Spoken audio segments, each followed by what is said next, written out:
बर' कसारि गाव हायुं खुंथाय एबा जों BKWC होनबा मिथिनो मोनो जे जोङो बर' कसारि काउन्सिला आसाम सरकारनि सिङाव आसाम एक्टनि सिङाव दाजानायनि उनाव जोङो गुबुन गुबुन बर' हारिनि आन्थुगाथुनिफोरखौ बानायनाय लोगोसे जोङो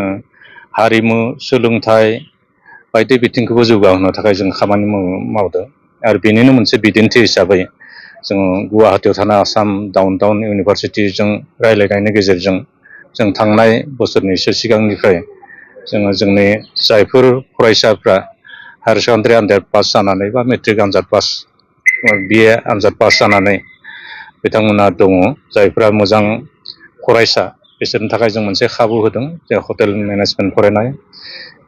BBA बा बेफोरबादि फरायनायखौ आरो जोङो देग्लायबो दिनै सिमेन्ट सापरिनि जों सानजारि नगराव थानाय SB बर' हाइ स्कुल आरो गुवाहाटीयाव थानाय बाथौफुरि गोजौसिन फरायसालियाव जोङो मोननै सेन्टार लानानै गासै जोङो 170 फरायसाफोरखौ दिनै जों आनजाद होदों बेनि गेजेराव जोङो 20 फरायसाखौ बे मोनथाम आयदायाव जों सायख'नानै लानाय जागोन आरो आं मिजिंथियो जे धरक जोङो जायफ्रा जोंनि माने न'खरनि एसे लोरबां गावनि फैसाजों बिदि गोसो जाब्लाबो हटेल मेनेजमेन्ट फरायनो हायाखै बेफोर बायदिफोरखौ फरायनो हायाखै कम्पिउटार एकाडेमिफोरखौ फरायनो हायाखै जोंनि बे खाबु होनायनि गेजेरजों बिथांमोना फरायनो हागोन आरो जों बेखौ मिथियो जे मोनसे फोथायनाय दङ दिनैनि फरायसायानो गाबोननि सासे मोजां नोगोरारि आरो फरायसाफोरा जे गोसो होथाबनानै जुदि माखौबा जों फरायोबा बिनि माने साबियानो जाबाय माने मोजां रिजाल्ट मोनो मोजां फिथाइ मोननो हायो जाफुंसार जानो हायो